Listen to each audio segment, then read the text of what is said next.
Looks like we're live. Hi, everyone, and welcome to our Coaching to Flourish podcast that we do on a weekly basis. I'm really excited. I'm Raj Anderson. Some of you might be familiar with me. I am one of the trainers and assessors at Coach Training EDU. I also have my own coaching business as well. And today I'm here with Britt. Super excited to have you here today, Britt. Thanks. It's great to be here. I'm excited to be part of this today. Fantastic. And I know we're going to be talking a bit about the benefits of coaching and why coaching. I'll hand a bit of that over to you in terms of setting the scene. Yeah, of course. Yeah. So one of the big topics that comes up a lot as people are deciding if they want a coach and or if they want to become a coach even is, what are some of the benefits of coaching and how can coaching sort of transform, change, influence, impact someone's life? So I thought what could be fun to start with is just sort of getting your perspective on, what you see as the overarching benefits of coaching for some of the folks and client base that you work with. And then we can talk a little bit about some of the more specific benefits of coaching that the research has found over the last few years. So I'll kick it back over to you to see, what would you say are some of the bigger benefits to coaching, both from a client perspective, and I'm curious to hear what you think from a coaching perspective as well, benefits for a coach. Oh, there's so many. I mean, anyone who's heard from me or knows me a little bit, I'm about all things coaching. I mean, my own business is called Coachability. So I'm always looking at, how do we, even if in my business, I'm a consultant as well as a coach, I am a mentor as well. I do training and facilitating. I'm always looking at how do we incorporate coaching informed practices into everything that I do and everything that we do as a business from that positive psychology perspective. I think, and I've talked with John before about the benefits of coaching. First, I've got to, it started with me. All started with me actually experiencing coaching myself. And I cannot emphasize enough to anybody who's interested in becoming a coach, or if you want coaching for your organization, experience some coaching. It's just pure magic. It was one of the most life-changing things that happened for me, was having that coaching myself. It was 15 odd years ago when I had that coaching, and I'm actually really good friends with my coach now. But I think one of the things that I realized in that was that self-discovery process. And I know that we're going to be talking about the benefits of coaching in terms of self-awareness and self-confidence and setting goals. And I still have a coach. For me, it's really important to walk the walk and talk the talk, even though I've been doing this for a long time.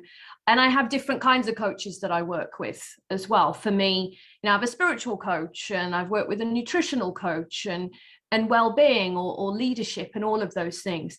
But I think there's always learning to be done and had about yourself. It's almost as though every day I can ask myself the same question in terms of who am I, or who do I need to be today? And growth happens, even when I think I know myself the best. And I'll talk a bit in a minute in terms of benefits to organizations, because I do a lot of corporate work and I speak at events and things. But I was just curious if you had any questions at this point, Britt. I think one of the things that I think about, I was thinking about as you were talking is, where my curiosity took me was when you say like it was life-changing, it was so beneficial for you, like that brought me back to my coaching experience as well. But I'm curious, if you had to pick one thing about it that made it feel life-changing for you, because I think a lot of people who are curious about coaching hear people talk in those terms. It was life-changing. I completely changed the trajectory of my life. And there's skepticism somehow tied to that. So like, what did that mean for you? How did coaching change the way you looked at life? Such a great question. She's a coach. Such a great question. I think my mind goes immediately to mindset. And two things there. One, limiting beliefs that I had. And then the other side of the coin was possibilities. So I think at the time that, and it's not to say that I don't still have some limiting beliefs, or there are things in the subconscious, or, you know, things around growth to work on. It's just that I am more aware of what those are now. And I think at the time, I didn't really realize the things that were getting in my way, the things that were stopping me from achieving where I wanted to go next, or perhaps stopping me from showing up in the kind of leader that I wanted to be, or more importantly, the kind of human being I wanted to be. And maybe some of that I didn't even know who I was. You know, what were all the components and facets that made me me? Because we don't get to look at those on a daily basis, you know, values and experiences that have shaped me to be who I am today, or my world map, as I call it. I think there were all these things and fears and blocks that I had, which my coach was able to hold up that mirror to help me see, but not only see that, but have a look at a whole new world outside of that. I love that. That's really cool. It's funny that you say hold up a mirror, because I'm actually in the middle of revising one of our blogs, and I just wrote that phrase, exactly that phrase. You know, it's the coach's job to hold up the mirror and ask questions that enable the client to make meaning of their reflection. So it's not just what do you see, that's important, that's the first step, but it's what does what you see, how does that what you see change how you feel, or how do you want to change what you see? And I'm not talking about physically anymore, but like, what are those things? And like I was saying before, it brings me back to my experience of, you know, when I first started coaching, my coaching program, I tell people all the time, I thought I was going to end up coaching students because I was working in higher education at the time. And so that's just what I thought I was going to do. And in my 6-month program, you know, I took advantage of the fact that we do practice coaching in every class. And I brought real problems and real things I was thinking about. And by the end of that program, 6 months, I had rediscovered my love of writing, which I had sort of pushed down into the depths of my soul for years. And I started my own writing business about 2 weeks, maybe 3 weeks after my coaching, my 1.0 program was over. And I've been doing writing coaching ever since. And that's not anywhere near where I thought I was going to be when I started. So I agree, you know, there's that life-changing feeling to it. And it all starts with that self-awareness piece. So I'm curious, you know, when you think about self-awareness and coaching, how do you feel, or how would you describe, I guess, coaching's impact on someone's ability to be more self-aware? Well, firstly, congratulations, as I'm listening to you, in terms of goals that you've achieved. And that was making me think about my own journey and path as well. And just to add, when I say coaching was life-changing for me, I wouldn't be doing what I'm doing now. I wouldn't be sitting here talking to you. I wouldn't be in the US. I would never have been courageous enough to leave the UK. So there are some real examples of the impact that coaching had. And when we're, I think, talking about self-awareness in coaching, for me, it's how I connect it with the leadership work that I do. So it's all under that umbrella of growth mindset and expanding emotional intelligence. So for me, self-awareness and growth mindset, you know, they are in a relationship together. And when you have that growth mindset, it means that you are open to possibility and change versus having a fixed mindset. And I think the more you grow that self-awareness, it's, as I say, when I first started coaching, I had these limiting beliefs. I almost was locked into a box because of some of the beliefs that I held that, you know, you were born with talent, or you were born with certain strengths, and perhaps you couldn't expand them, or you couldn't learn, or you couldn't grow. And I think that growth mindset helped me to see things from a different perspective. So not just see things from a different perspective externally, but internally as well. You know, all those restrictions that I might have put on myself as a woman, or being born from an Indian background, or expectations that we all set on ourselves, you know, by this age, I should have done this, or by now I should have achieved this, or actually, I didn't get to do this first time around. Maybe I'm not smart enough. Maybe I'm not that good. So I think that self-awareness and growth mindset, possibilities, I used that word before, perspectives, opening new doors, but also understanding that my talents and abilities are not locked in. So being able to see strengths, I love things like the future self tool, for example. I am all about mindfulness as well and being present, but what I love is being able to use where I'm at now to help me to work towards where I want to go next. So I think for me with self-awareness, it's that piece, all of that comes under the umbrella of emotional intelligence. We've got self-awareness. Once you understand yourself better, what makes you tick, what triggers you, who you are, why you might behave the way you behave, what are those fears that are showing up for you. That for me then moves me on to that next piece of emotional intelligence, which is self-regulation. Then we have relationship management, and we have social awareness. And I think the more you understand yourself, and it's about attempting to work with a coach and understand why you may behave or show up in a certain way in certain contexts as well. I'm talking a lot because I get excited about this. I'll hand it back to you. No, I was like really into it too. Yeah, it's like the idea of code switching, like why do we change how we are in certain populations?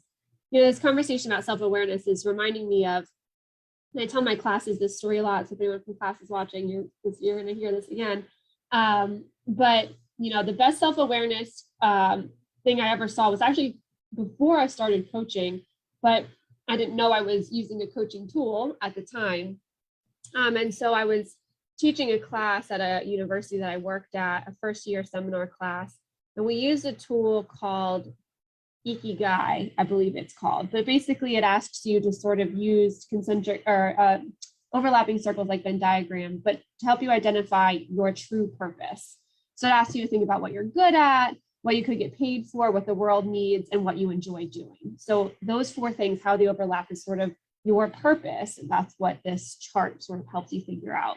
So I was doing this with college students, and as I was doing that, so I was, I guess, in my mid-20s at the time. So I didn't have a strong appreciation for the fact that as my students were doing this exercise, they were extraordinarily quiet. So imagine if there were 17 and 18-year-olds with a young professional leading the class, but they were silent. And I didn't understand the weight of that until the first student raised their hand and said, this just made me realize that I'm not in the right major, or like that I'm not doing what I want to be doing. This is telling me that I should pursue art, and I'm not even close to being in an art, right? And so for me, it was my first real lesson in my mid-20s of the importance of self-awareness. Like, these students were about to spend lots of money on a major that maybe wasn't the right major for them, or on something that wasn't really going to make them happy.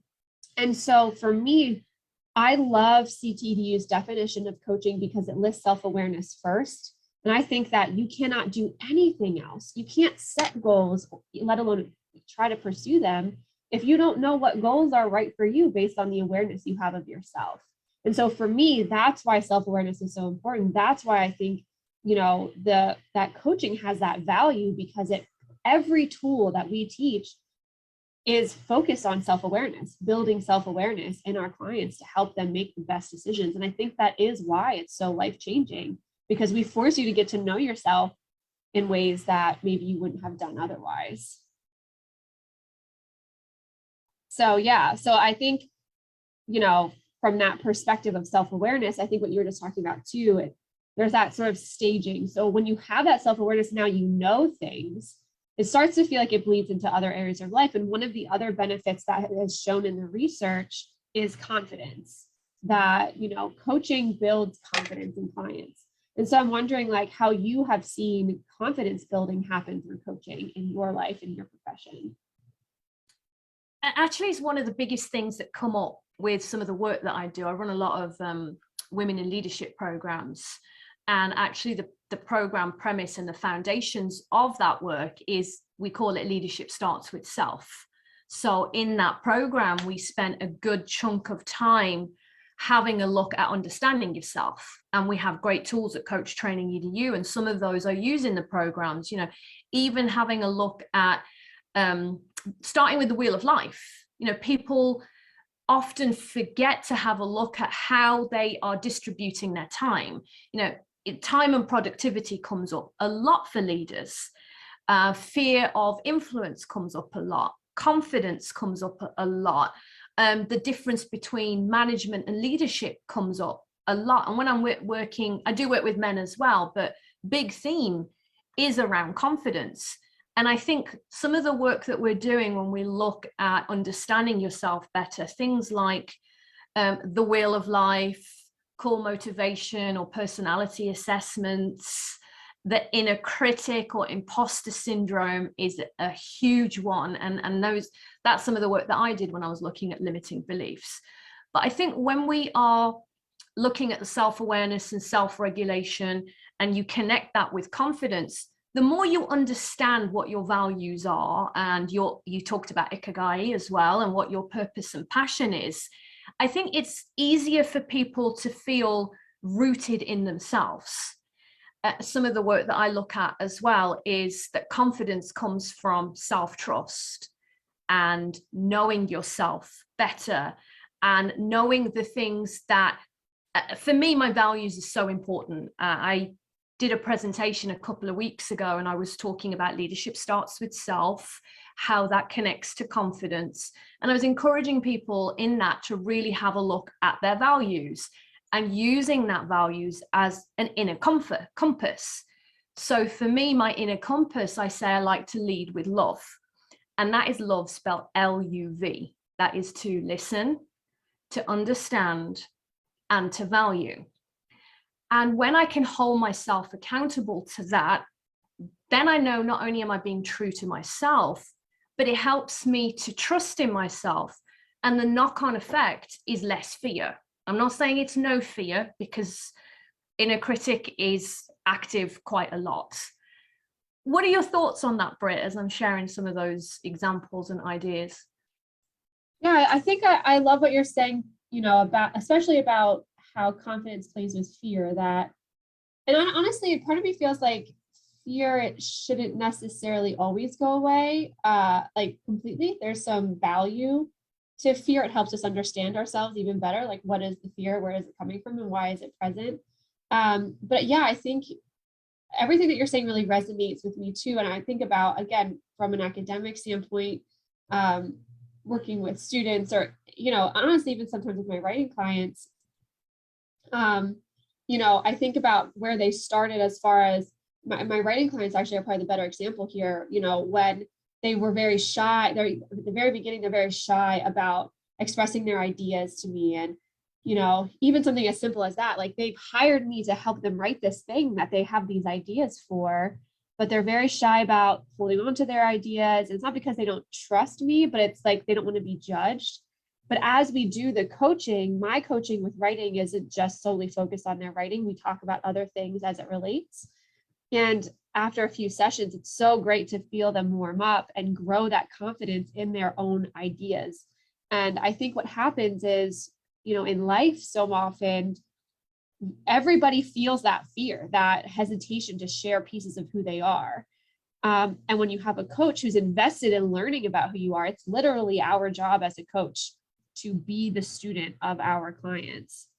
It gives us permission, you know, as the client, to open up and be ourselves. And in doing so with our coach, allows us to then do so outside of coaching as well. Yeah, I love that. And I think as I'm listening to you, I'm thinking about, it's also applying meaning, isn't it? In terms of, what does confidence mean to you? Because it might mean something different to you than what it means to somebody else.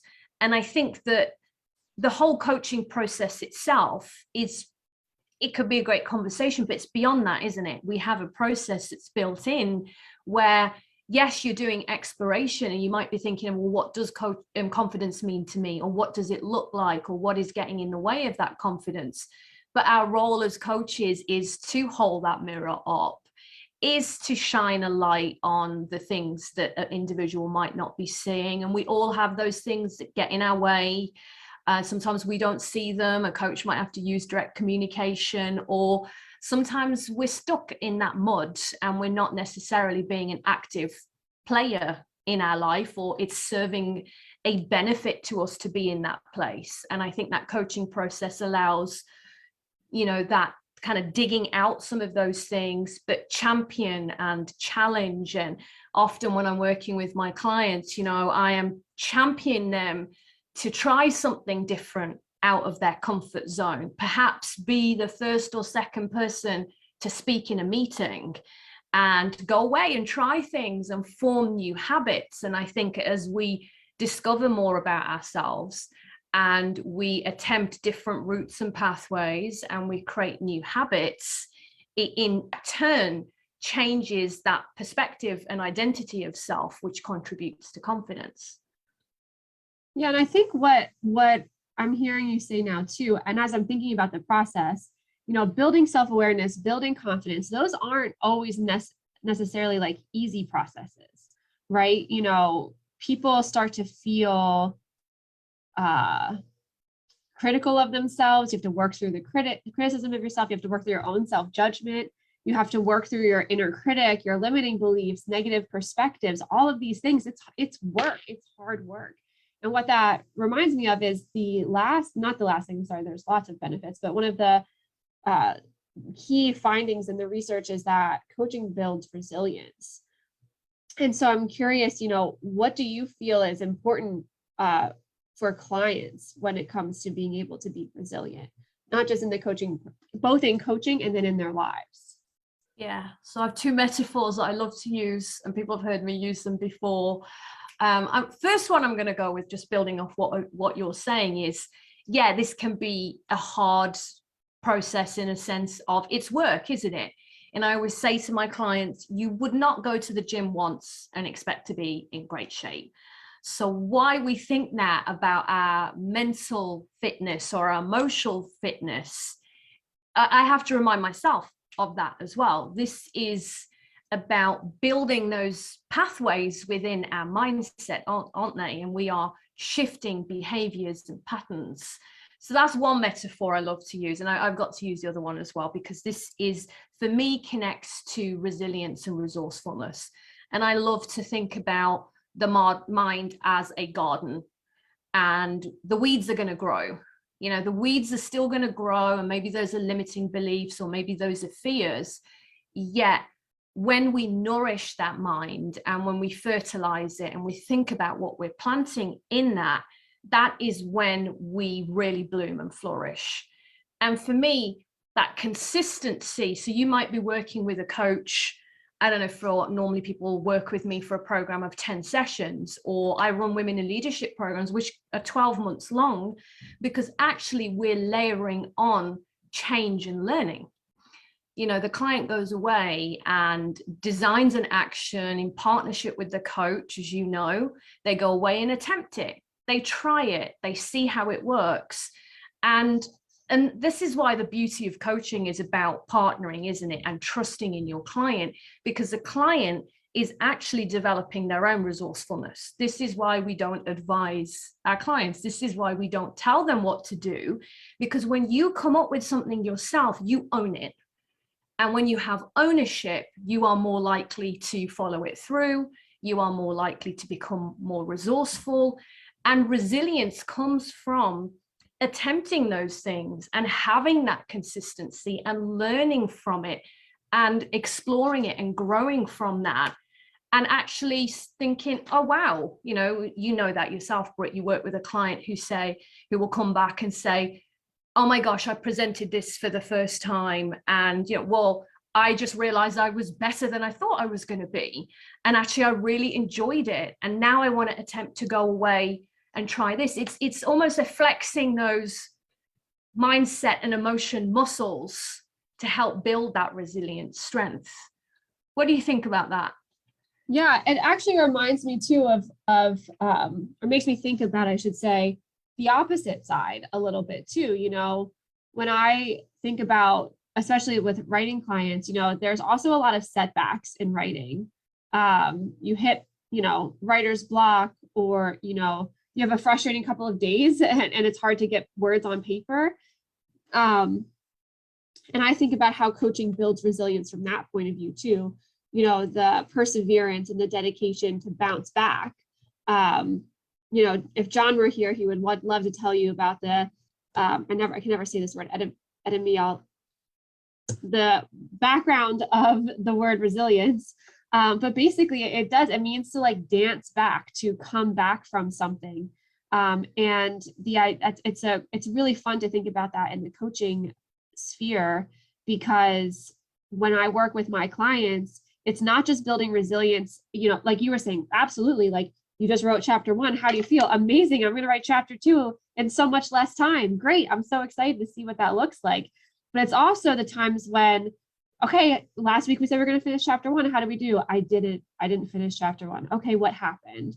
Let's reevaluate. But keeping that empowerment up so that clients still feel like they are ready to bounce back from any setbacks that they might experience. And so I feel like that's also a big piece of the value that coaching provides, is not just, in addition to the, building on and continuing to work and get all of those like positive achievements, as a coach, like we're there to be there for you when something goes wrong, and something's always going to go wrong. So helping you manage through your mindset and the way you approach those situations as well is just as important as the other side of it. Absolutely. I think it's reminding me of why those learning and exploration questions are so important, aren't they? To kind of understand, well, what was it, as you said, that got in the way, and what was the learning from this? Or a bit like that Ikigai student of yours who was like, I think I'm on the wrong course. This isn't necessarily right for me. As you said, that exploration. And also that we do things like opposite day questions, don't we? Or opposite side questions of like, well, what was the benefit of the pain point, or what was the learning from the adversity? And as you said, I think that builds strength in terms of how you can bounce back, what you learned from it. I mean, one of my favorite sayings is, there is no failure, there's only feedback. And, I have had many setbacks. I've talked about them before. I've lost businesses. Things didn't go the way that I wanted at times. They were painful. They were tears. Things didn't progress. Yet actually it wasn't failure. All of that was feedback to build the resilience muscle and to bring me to where I am today. That's really awesome. That's a really beautiful way to think about how life happens, and with coaching, how it can continue to grow and flourish and help you bounce back. So with the time that we have left, what benefits did you feel like we didn't address yet? What are some of the, or just one more maybe big benefit to coaching that, we didn't get a chance to touch on yet? I can't believe where the time went. I really enjoyed talking to you, Britt. We could keep talking about this. I think one of the things for me I want to just emphasize is that there are so many benefits and layers at different places. We've talked about the individual. I touched on organizations. One of the things I want to share is the coaching that I do with organizations. The benefits that they see again and again is improved organizational culture, reduced stress, higher motivation, higher talent management. The retention rates reduced. We have higher promotion rates. So all of this stuff really, really works. And I talked about it from an individual perspective. But as a coach, for me, one of my goals is to make coaching accessible to as many people as possible. And I think the more curious we are as human beings and the more questions we ask, the more we're open to that growth mindset. I learn new things every single day. I learned new things from you today, Britt. And I think just being open, humble for me is really important as well. But coaching has just improved not just my self-awareness. One of the things I want to share is that it has made me a better human being. It's helped me to understand other people. and perspectives differently. And I think the more you practice these skills, you have better relationships. And better relationships means better community and just better humanity in general. So I know we're on time. Anything you wanted to add, Britt? I think that is such a beautiful way to end today. Just be curious, and that makes, you know, like, for lack of a better word, it just like makes the world a better place. If we always approach things from curiosity, a place of curiosity and love and compassion, you know, our relationships and our lives are going to flourish and improve. So Absolutely. thank you. That was awesome. Thank you. What a wonderful note to leave on. I look forward to seeing you all next time. Thank you so much, Britt. Thank you. It was great being here. All right. We'll see you all soon. And send us your questions.